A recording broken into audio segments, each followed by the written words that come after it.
અને હવે સમાચારો જોઈએ વિસ્તારથી। ભાદરવો મહિનો આવે એટલે સ્વાભાવિક રીતે નવરાત્રિની ગણતરીઓ શરૂ થઈ જાય છે અને ઘણા બધા ખેલૈયાઓ અત્યારે ગરબા ક્લાસમાં પણ જાય છે અને નવરાત્રિની તૈયારી પૂરજોશમાં કરી રહ્યા છે। પણ બની શકે કે આ તૈયારીઓ ઉપર પાણી ફરી વળે, કારણ કે અંબાલાલ કાકાનું કહેવું છે કે નવરાત્રિ દરમિયાન વરસાદ વરસશે, વરસાદ નવરાત્રિની મજા બગાડી શકે છે। હવામાન નિષ્ણાત અંબાલાલ પટેલનું કહેવું છે કે આ વરસાદની જે બીજો રાઉન્ડ શરૂ થયો છે એ બીજો રાઉન્ડ ભલે અત્યારે રોકાયો હોય પણ એના પછીનો જે રાઉન્ડ આવશે એ નવરાત્રિ સુધી ચાલુ રહેશે અને નવરાત્રિની શરૂઆતમાં અરવલ્લી, સાબરકાંઠા, પંચમહાલમાં વરસાદ પડી શકે છે। એ સાથે સાથે બીજા કયા જિલ્લા, તાલુકા અથવા તો શહેરમાં વરસાદ વરસી શકે છે, શું કહે છે અંબાલાલ કાકા એ જુઓ।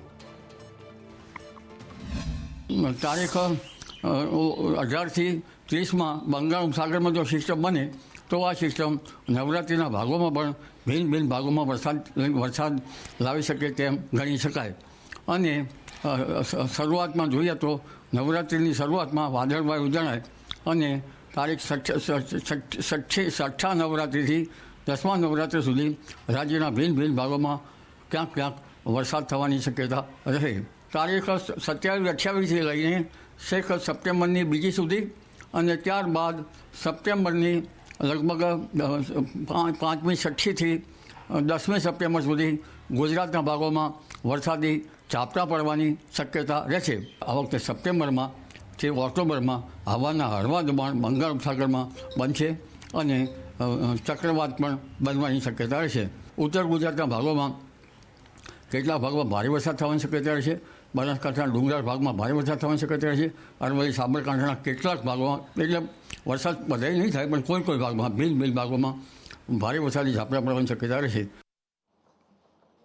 અને વરસાદ અત્યારે તો રોકાયો છે પણ વરસાદ ન હોવા છતાંય ગુજરાતના કેટલાક ગામડાઓ પાણી થઈ ગયા છે। રાજસ્થાનમાં ભારે વરસાદ વરસ્યો, સાબરકાંઠામાં ભારે વરસાદ વરસ્યો અને ધરોઈ ડેમમાંથી પાણી છોડાયું હતું ઉત્તર ગુજરાતમાં વરસેલા અને રાજસ્થાનમાં વરસેલા વરસાદના કારણે, અને એ પાણી ખેડાના રસિકપુરામાં ઘૂસી ગયું। અને રસિકપુરા જ નહીં, ઘણા બધા ગામડાઓ ખેડા, આણંદના તારાપુરના અને એની સાથે અમદાવાદ તાલુકાના પણ કેટલાય ગામડાઓ છે કે જેની આ જ હાલત છે। આખી રાત ગઈકાલે લોકોએ ધાબા પર ગુજારવી પડી। ના ઇલેક્ટ્રિસિટી, ના ખાવાનું, ના કોઈ વ્યવસ્થા, બાળકોને ખવડાવવું શું, પોતે ખાવું શું, અને આખી રાત ફળકમાં ધાબા ઉપર કાઢી છે। અને ન માત્ર આ રસિકપુરા પણ આવા કેટલાય ગામ છે જે સાબરમતી નદીના કિનારે વસેલા છે। કદાચ અમદાવાદના રિવરફ્રન્ટમાં પાણીનું લેવલ મેન્ટેન કરવાની લાયમાં તંત્રએ આ ગામડાઓને ડૂબાડી દીધા છે। આ ગામડાઓના લોકોની પરેશાની, વ્યથા જ્યારે સાંભળીએ તો આંખમાંથી આંસુ નીકળી જાય, હૃદય દ્રવી ઉઠે એવી એમની વ્યથા છે। સાબરમતી આ વખતે અનેક ગામડાઓને ડૂબાડ્યા છે। સાબરમતીના નદીના પાણી આ ઘરોમાં ફરી વળ્યા છે। આ ખેડા જિલ્લામાં આવેલું જ રસિકપુરા ગામ છે જ્યાં અમે પહોંચ્યા છીએ। ગઈકાલે બપોર બાદથી અહીંયા પાણી આવવાના શરૂ થઈ ગયા હતા। એક ટાપુ સમૂહ ગામ છે અને આસપાસ બધી બાજુએ સાબરમતી નદી છે। સાબરમતી નદીની વચ્ચે ઘેરાયેલું આ ગામ છે અને પરિણામે બધી બાજુઓથી એકસામટા પાણી આવ્યા અને પરિણામે આ આખું ગામ પાણીમાં ડૂબી ગયું છે। ત્યારે ધીમે ધીમે પાણી ઓસરવા લાગ્યા છે પણ આ ઘર, આવા તો અનેક ઘર છે કે જ્યાં હજુ પણ ઘૂંટણસમાં પાણી ભરાયેલા છે। એમનો બધો જ ઘર સામાન, ઘર વખરી પલળી ગઈ છે। કાકા સાથે વાત કરીશું। કાકા, કેવી હાલત, ક્યારે પાણી આવવાના શરૂ થયા હતા અને શું થયું? અમને કપડા આલ્યા, રાતે અમે પહેર્યા, એમને જમવાનું આલ્યું આપણે, બરાબર? અમારે કઈ કશું ના હારું અને બધું પલળી ગયું છે। અનાજ બળદ બધું જો આ પીપળા બધા ખાલી કર્યા રાત્રે, આખી રાત બધું જ પલળી ગયું। ગોદરા બોધા જો આ બધું પડ્યું છે। દર વખતે આવું થાય છે કે આ પહેલી વખત 10 વર્ષમાં પહેલી વખત બહાર તો સમજણ આવી ને તો અત્યારની રેલ કરતા ભયંકર રેલ છે। તો અત્યારની રેલ કરતા ભયંકર રેલ છે। એટલું બધું કોઈ જગ્યા બાકી નહીં રાખ્યું। પાણી આવે ખરમાં બારોબાર રસ્તા પરથી જતું રહે। હવે કોઈ ઘટના નહીં પડે। આ પહેલી વખત જીવનમાં બની છે તો અત્યારને વટાઈ જાય એવું પાણી છે આ। અમે જેમ ઓસરે છે તેમ અત્યારે રસોડામાં જોવો ને અમે કેટલો સામાન મૂક્યો છે। કઈ રસોઈ બનાવે એવું કઈ રહ્યું જ નથી। હા, બધા કાકા, આટલું બધું નુકસાન થયું છે, હવે પાછું ભેગું કરતા કેટલો સમય થઈ જશે? સમય સૌ તો સાહેબ 5 વર્ષ થાય તો મારી ભૂખ નહીં ભાગવાની, એટલું બધું નુકસાન થયું છે। હા, નુકસાન આટલી મહેનત કરીને એક સામાન ભેગો કરે છે। બધું ભેગા કરે। અમે મારા છોકરોને બહાર રહેશે, હું અમે 2 જણા જ ઘરે છીએ। કોઈને અમે કેવી રીતે બનાવી? તમે રોડામાં હાલત તો જો કેવી કરી છે? અમે રોડામાં અત્યારે સાફ કરીએ અમે હાલ, જો આ પાણી આ જોઈ શકાય છે કે પરસેવાની કમાણીથી એક એક સામાન એક એક રાજ રચીલું ભેગું કર્યું હોય અને અત્યારે બધું જ તમે જુઓ કે આ સોફા છે, ટેબલ છે, બધું જ અહીંયા કેટલું નુકસાન થયું છે. મહા મહેનતે આ બંને એકલા જ જીવે છે, એમનો દીકરો બહાર છે અને મહા મહેનતે આ એક એક વસ્તુ ભેગી કરી હોય પરસેવાની કમાણીથી અને બધું જ અત્યારે આવી રીતે નુકસાન પામ્યું છે.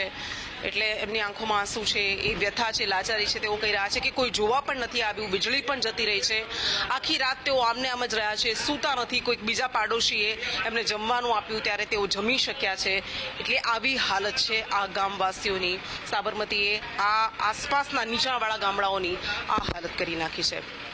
કેમેરામેન સંદીપ રાઠોડ સાથે કૃષ્ણા પટેલ, સંદેશ ન્યૂઝ. જે સાબરમતી માટે કહેવાતું કે સૂકી ભટ્ટ સાબરમતી એ શાંત વહેતી સાબરમતી, પરંતુ આ તમે જોઈ રહ્યા છો આ એ સાબરમતી બિલકુલ નથી. સાબરમતી રૌદ્ર સ્વરૂપે વહી અને અચાનક જ પાણીનો પ્રચંડ પ્રવાહ આખા ગામડાઓમાં રસિકપુરા ગામમાં ફરી વળ્યો અને જ્યાં જુઓ ત્યાં ઘરમાં પાણી ફરી વળ્યા છે. લોકોના સામાન, ઘર વખરી બધું જ તબાહ થઈ ગયું છે, બધું જ પલળી ગયું છે. લોકો રાત્રે સૂઈ નથી શક્યા. જમવું કેવી રીતે, જીવવું કેવી રીતે, એ સૌથી મોટી મુશ્કેલી થઈ છે. અને બધા જ ગામડાઓની એવી જ હાલત છે. આ બધા જ ઘરમાં રહેતા લોકોની એવી જ હાલત છે. આ ગામના લોકો તમે જોવો છો કે બાળકો અહીંયા તરી શકે એટલા બધા પાણી ભરાયેલા છે. તમારું ઘર ક્યાં છે ભાઈ?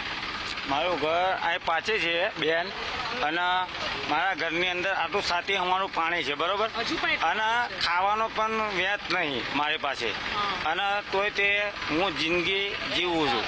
ઘરોમાં આટલા નગરી ઇન્દિરા વિસ્તારમાં બધાના ઘરમાં કેર કેર સમા પાણી ભરી ગયા અને ઘણી બધી આર્થિક રીતે બી ઘણી બધી નુકસાન થઈ ગયું છે બધા લોકોને. હા, પછી આ બાજુ જે ઢોર ઢાખર પશુપાલકો છે એમને બી ઘાસચારો પડી ગયો છે અને ઘણું બધું નુકસાન થયું છે એમને બી આર્થિક રીતે. અને કાલે દૂધની બી એમને સાથે ઘણી બધી પ્રોબ્લેમ થઈ. એટલે બા કેવી હાલત થઈ છે? તમે ક્યાં રહો છો અને પાણી પાણી અમારે પહેરી ગયું, તમારે બધું પલળી ગયું હશે. બધું ગોદડા પલળી ગયા, દોણા એકલા અધર મૂકે રહી ગયા, બીજું પલળી ગયું બધું. બે એમણે ક્યારેય કલ્પના પણ નહોતી કરી, કારણ કે આવું સ્વરૂપ સાબરમતીનું એમણે પહેલા ક્યારેય નથી જોયું. અને આ એમના જીવનકાળમાં કોઈ 70, 80 વર્ષના લોકો કહે છે કે પહેલી વખત સાબરમતીએ એમના ગામડાના, એમના જીવનના આ હાલ કરી નાખ્યા છે, હાલ બેહાલ કરી નાખ્યા છે. કેમેરામેન સંદીપ રાઠોડ સાથે કૃષ્ણા પટેલ, સંદેશ ન્યૂઝ. અને સાબરમતી નદીના પાણીએ ખેડાના ગામડાઓની જે હાલત કરી નાખી છે અમે આપને બતાવી રહ્યા છીએ. આ પથાપુરા ગામ છે, આ એ ગામ છે કે જે આખું પાણીમાં ગરકાવ થઈ ગયું હતું સાબરમતી નદીમાં. અને આ દ્રશ્યો અમે આપણે બતાવી રહ્યા છે કે કેવી રીતે સાબરમતીનું પાણી આ ગામમાં ફરી વળ્યું છે. આ ખેતરોની પાછળ સાબરમતી નદી છે. સાબરમતી નદીમાંથી આ ખેતરોમાં પાણી આવ્યું અને ખેતરોમાંથી સીધું આ પાણી, આ તમે જોઈ શકો છો કે આ ચાલવાનો રસ્તો છે, ખેતરોમાંથી પાણી સીધું વહેતું આવી રહ્યું છે અને એ ગામમાં ફરી વળ્યું છે. આ ડાંગરનો પાક છે, આખો જ પાણીમાં ડૂબી ગયો છે. અને આ પથાપુરા ગામમાં 24 કલાક વીતવા આવ્યા. ગઈકાલે 1 વાગ્યાની આસપાસ પાણી શરૂ થયું હતું અને હજી પણ તમે પાછળ જોઈ શકો છો કે કેવી રીતે ગેસનો સિલિન્ડર લોકો આવી રીતે ખેંચીને લઈને આવે છે. એટલે આ ગામની હાલત થઈ છે. કેટલાક લોકો કહે છે કે હા, અમને એટલું કહેવામાં આવ્યું હતું કે ગામમાં પાણી આવશે, પણ આટલી હદે આવશે એવું તેમણે નહોતું વિચાર્યું, એવી તેમણે કલ્પના પણ નહોતી કરી. ખાવા બનાવવા માટેની તકલીફ હતી, એટલા માટે ગેસનો બાટલો પુરાવો. આ જો ઘરમાં પાણી છે, અહીંયાથી રહીએ છીએ. ત્યાં તમે રહો છો? હા, તો હજુની ઘડી સુધી હજુ કોઈ આ જતા નીકળ્યા છીએ અમે. હજે એટલું પાણી છે. મારી સમજણ આવી ત્યાંથી આ જ પોઝિશન છે, પણ હજુ અમે એક થી બીજે કશું આની આ જ પોઝિશનમાં અમે જિંદગી જીવીએ છીએ. આની આ કોઈ સંભાર અમારે લેતા નહીં, કોઈ નહીં, જોવા નહીં, કોઈ હમણાં પાણી આવ્યું હોય તો કાઢવાય હમણાં આવતા નહીં. આ રીતે અમે પડ્યા એટલે કીધું તું ખરી કે આ ગામમાં પાણી આવશે એવી કોઈ ચેતવણી આપી હતી? ચેતવણી આપી એટલે એવું કે આ તો સરપંચ આવ્યા એટલે પહેલી વખત આવ્યા એટલે એવું કીધું કે પાણી આવશે પણ નદીમાં જતું રહેશે. પછી આટલું બધું આવશે. પછી બીજી વાર પાણી આવ્યું ને એટલે કોઈ નક્કી જ નહીં કેટલું પાણી આવ્યું. તો અમે અહીંયાથી હલવાઈ ગયા, તો અમે અહીંયા અર્જુનની ઘડી સુધી અહીંયા જ છીએ.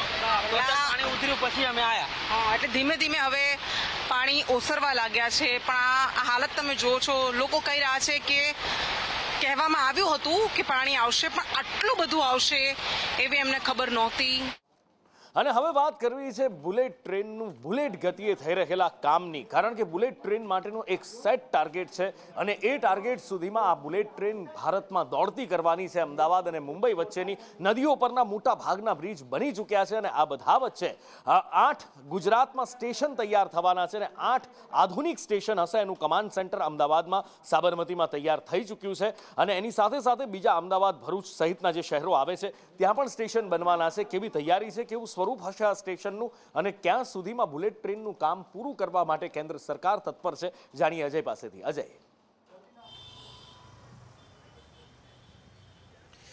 देखिए, निश्चित तौर पर नुपुर, जो भारत का बुलेट ट्रेन प्रोजेक्ट है वो भारत का ड्रीम प्रोजेक्ट है और माना जा रहा है कि इससे न सिर्फ भारत की जो स्पीड है विकास की वो बदलेगी, बल्कि इस बुलेट ट्रेन प्रोजेक्ट के इर्द गिर्द जितने भी शहर हैं उनका कैरेक्टर भी बदलेगा, आर्थिक गतिविधियां भी बदलेगी. लेकिन वो प्रोजेक्ट अभी कहाँ पे है, तो उसके बारे में आज की अपडेट आई है कि इसी प्रोजेक्ट के तहत गुजरात में 8 स्टेशन को तैयार होना है और उसका पूरा स्ट्रक्चरल ढांचा तैयार हो गया है. लेकिन तैयार होने के बाद पूरा ये स्टेशन किस तरह का दिखेगा, तो एक तरह से उसकी साज सज्जा का काम शुरू हो चुका है और कह सकते हैं कि असली आकार में जो ये सारे स्टेशन गुजरात में जो 8 स्टेशन बन रहे हैं किस तरह से दिखेंगे उसका एक खाका कहीं ना कहीं सामने आ चुका है. तो एक पूरा वीडियो रिलीज करके जो बुलेट ट्रेन प्रोजेक्ट के जितने भी अधिकारी हैं काफ़ी खुशी व्यक्त कर रहे हैं. लेकिन साथ ही साथ उनकी तरफ से ये भी कहा गया है कि ये सारे के सारे स्टेशन अलग अलग डिजाइन के तैयार किए जा रहे हैं कि जिस शहर में ये स्टेशन है वहाँ की खास संस्कृति क्या है, वहाँ का पूरा एटमॉस्फेयर क्या है, ताकि जब भी लोग आएँ तो उस शहर से पूरी तौर पे परिचित हों.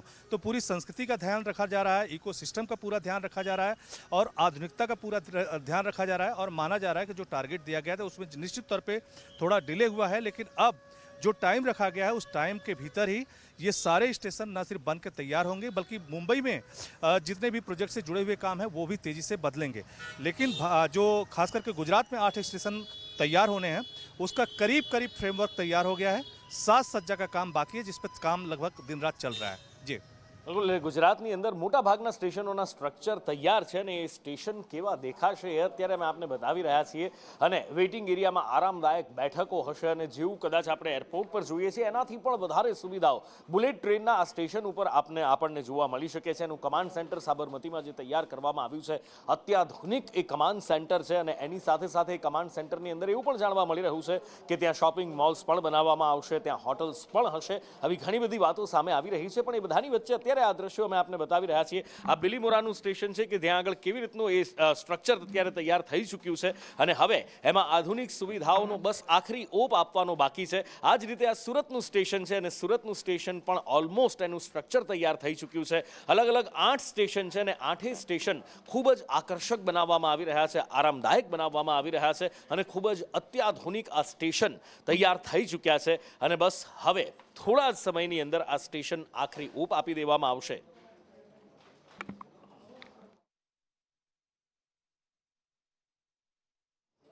એક બાજુ મોંઘવારી વિકરાળ બની રહી છે, બીજી બાજુ બેરોજગારી ભરડો લઈ રહી છે અને એમાં હવે સુરતનો હીરા ઉદ્યોગ જાણે દમ તોડતો હોય એવું લાગી રહ્યું છે અને રત્ન કલાકારોની હાલત બદથી બદતર થઈ રહી છે. સુરતમાં એક સાથે 100 કારીગરોને ક્રિસ ડાયમંડે છૂટા કરી દીધા છે અને એક સાથે આ 100 કારીગરોની છટણી કરતા આ કારીગરો વિરોધ પર ઉતર્યા છે, કારણ કે એમની પાછળ એમનો પરિવાર છે. ક્યાંક કોકને ઘરના ભાડા ચડતા હોય, ક્યાંક કોકને ઇન્સ્ટોલમેન્ટ્સ આવતા હોય અથવા તો કોઈ પણ બાળકોની ફી હોય, ઘર ચલાવવું કેવી રીતે એ સૌથી મોટી મુશ્કેલી ઊભી થઈ ચૂકી છે. આ રત્ન કલાકારો પહેલેથી જ અનેક મુશ્કેલીઓનો સામનો કરી રહ્યા છે, આર્થિક મંદીથી જજુમી રહ્યા છે અને એમાં આ કારીગરોને સાવ છૂટા કરી દેવામાં આવતા એમની આવક બંધ થઈ ચૂકી છે. ક્રિસ ડાયમંડ જે આવેલું છે કતારગામ વિસ્તારમાં તેના 100 થી વધુ કારીગરોને છૂટા કરી દેવામાં આવ્યા છે. ત્યારે કારીગર છે તે ડાયમંડ વર્કર પાસે પોતાની રજૂઆત લઈને આવ્યા છે, કારણ કે રાતોરાત તેમને છૂટા કરી દેવામાં આવ્યા છે. લોકો પાસેથી જાણવાના પ્રયાસો કર્યો. કાકા, કઈ રીતના છૂટા કરવામાં આવ્યા હતા, કેટલા વર્ષથી કામ કરતા હતા? હું 8 વર્ષથી કામ કરું એ કંપનીમાં અને જેમ ઉપરથી માલ પટી ગયો ને આગળથી રાવાના બંધ કરી દીધા અને કે ઉપર ટાઈમ તમે બંધ કરી દો, હિસાબ કરી નાખો. અમે લોકો હિસાબ કરી દીધો, જેટલા દિવસ ભર્યા હતા એટલાનો પગાર અમને આપી દીધો. બાકી કોઈ કારણ નહીં આલ્યું. સત્તાવાર અમે સામેથી પૂછ્યું એટલે કે શેઠને હીરો મૂકવો પડે એટલે બંધ કરી દઈએ. શેઠના ઉભો હાતું નહીં. કોઈને હપ્તા હોય, સ્કૂલ ફી હોય, આતે કોઈ બી નાના મોટા પ્રશ્નો હોય તો દિવાળી ઉપર હોય અને દિવાળી મહિનામાં 1.5 મહિનાની વાર છે અને અમને કોઈ જાણ કર્યા વગરનું કારખાનું બંધ કર્યું છે તો અમને ન્યાય મળે એવી અમે રજૂઆત કરવી છે ભાવેશભાઈ ટાકને કે અમને ન્યાય મળે. પરિસ્થિતિ એવી છે, દિવાળી તાણું આવ્યું છે, બધાને ખુશીઓનો તહેવાર કહેવાય. આપણા ભારતમાં ખુશીઓ મોટો તહેવાર દિવાળી. તો અત્યારે દિવાળી જેવું કોઈના પાસે છે જ નહીં. કારીગરોમાં કોઈ હપ્તા ભરતું હોય, કોઈ ઓલા ભરતું હોય. અત્યારે છોકરા વાટ જોતા હોય કે દિવાળીએ પપ્પા અમને કપડાં લઈ દે, અમે ફરવા જાશું, ગામડે જાશું. કોઈ પાસે ટિકિટ ભાડાના પૈસા નથી, હું ગામડે જાય ફરવા જાય. એવી પરિસ્થિતિ અમારે કરી નાખી છે. અમને પૂરો ન્યાય મળે. કંપનીએ રાતોરાત જે કારીગરોને છૂટા કરી દીધા છે, તેથી પગ નીચેથી જમીન સરકી ગઈ છે. કેમેરા પર્સન ભૂષણ ચૌધરી સાથે મનીષ પરમાર, સંદેશ news, Surat. Bharatiya Janata party cadre base party કહેવાય છે, શિસ્તબદ્ધ પાર્ટી કહેવાય છે અને ઉપરથી અહીંયા બધું જ સમુસૂત્રું દેખાય છે, પણ જ્યાં થોડા અંદર ઉતરો ત્યાં એવો કકળાટ જોવા મળી રહ્યો છે કે ના પૂછો વાત. અને એનો વધુ એક દાખલો સામે આવ્યો છે ખેડા જિલ્લાના કઠલાલમાંથી, કે જ્યાં પૂર્વ ધારાસભ્ય કનુ ડાભીએ હૈયા વરાળ કાઢી છે. એમનું કહેવું છે કે એમના પદની ગરિમા નથી જળવાઈ રહી, એમને યોગ્ય સન્માન નથી મળી રહ્યું. ત્યાં સુધી એમણે એ શબ્દો વાપર્યા છે જે અત્યાર સુધી કોંગ્રેસના પ્રવક્તાઓ વાપરતા હતા. એ શબ્દો એમના દ્વારા સાંભળવા મળ્યા છે કે મૂળ ભારતીય જનતા પાર્ટીના કાર્યકરો છે, જે મૂળ ભાજપીઓ છે, એમની સાથે અન્યાય થઈ રહ્યો છે. પહેલા તો શું કારણ, શું એવું થયું કે તમારે આ લેટર લખવું પડ્યું? કોંગ્રેસમાંથી ભાજપમાં આવેલા ધારાસભ્યનો આક્ષેપ તો પૂરેપૂરો આક્ષેપ છે. એ એટલા માટે આક્ષેપ છે કે તમારી વિચારધારા તમે બદલો. સાથે સાથે અમારા જેવા પાયાના કાર્યકર્તાઓ હોય એમનો ફોન તો કમસે કમ ફોન તો ઉપાડો. અમે ફોન એટલા માટે કરતા હોઈએ છીએ કે કાર્યકર્તા નાનું મોટું કંઈક કામ અમારાથી ના થયું હોય તો તમારાથી થાય. સરકારના બજેટમાં કંઈક ને કંઈક કામ લાવવાનું હોય તો એમને ઉજાગર કરવા માટે અમારા ફોન તો ઉપાડો. વારંવાર હું તમને કહેતો કે અમે દુઃખી છીએ અને અમારા જૂના કાર્યકર્તાઓ પણ દુઃખી છે. એમનું કંઈક નિરાકરણ તમે લાવો. એવી રીતે વારંવાર અમે રજૂઆતો કરી છે અને પત્રથી પણ પ્રદેશમાં જાણ કરી છે અને જિલ્લામાં પણ જાણ કરી છે, ફોનથી પણ જાણ કરી છે. છતાં પણ એનો અમલ ના થયો. ના છૂટકે મારે આ લેટર એટલા માટે લખ્યો છે, કોઈ ધમકીનું લેટર નથી, કંઈ પ્રદેશના વિરોધમાં લેટર નહીં, કે ભાજપના વિરોધમાં પણ લેટર નહીં, પરંતુ મારા કાર્યકર્તા ઉજાગર થાય અને જાણે ખરેખર પૂર્વ ધારાસભ્ય જઈશું એટલે કામ ચોક્કસ અમારું થશે. હવે આ સમગ્ર મામલાને લઈને ભારતીય જનતા પાર્ટી આગામી સમયમાં શું નિર્ણય લે છે, શું કાર્યવાહી કરે છે, તે જોવાનું રહેશે. કરુણેશ પંચમેદી, સંદેશ ન્યૂઝ, ખેડા. બ્રેક પહેલા તમે જોયું કે ખેડામાં કનુ ડાભી હૈયા વરાળ કાઢી રહ્યા હતા અને આ બાજુ હવે રાજકોટમાં જૂથવાદ ફરી એકવાર સપાટી પર આવ્યો છે. જો કે રાજકોટમાં જૂથવાદ હોવું એ કોઈ નવી વાત નથી, પણ હવે ગણેશ મહોત્સવમાં ભારતીય જનતા પાર્ટીનો જૂથવાદ દેખાયો છે. અનેક કોર્પોરેટરોની ગેરહાજરી દેખાઈ. સાંસદ રામ મોકરિયા, ધારાસભ્ય ઉદય કાનગડ પણ ન દેખાયા અને ફરી એકવાર એ ચર્ચાએ જોર પકડ્યું કે રાજકોટ ભાજપ 2 કે 3 ફાંટામાં વહેંચાયેલી છે. ભગવાન ગણપતિ દાદાનો મંગલ મહોત્સવ છે. આ કોઈ રાજકીય કાર્યક્રમ નથી. પહેલાં તો આ એક સામાજિક અને ધાર્મિક ઉત્સવ છે અને આમાં સૌની અનુકૂળતા પ્રમાણે, કારણ કે અત્યારે શેરી ગલીમાં પોતાના વિસ્તારોમાં પણ ગણપતિ થતા હોય, કોઈ ઘરે બેસાડ્યા હોય એટલે સ્વાભાવિક કોઈને સમયની અનુકૂળતા હોય ન હોય, પરંતુ અહીંયા કોઈ એવું નથી. અહીંયા માત્ર ને માત્ર નિષ્કામ એકદમ કહી કે ભગવાનની એક ધાર્મિક લાગણીથી અહીંયા પૂજા અર્ચન અને આરતી અને 9 દિવસ 10 દિવસ જે કંઈ દાદાના જે ગુણગાન ગાય અને લોકોનું કલ્યાણ થાય એ જ હોય, બાકી કોઈ બીજી કોઈ વાત નથી.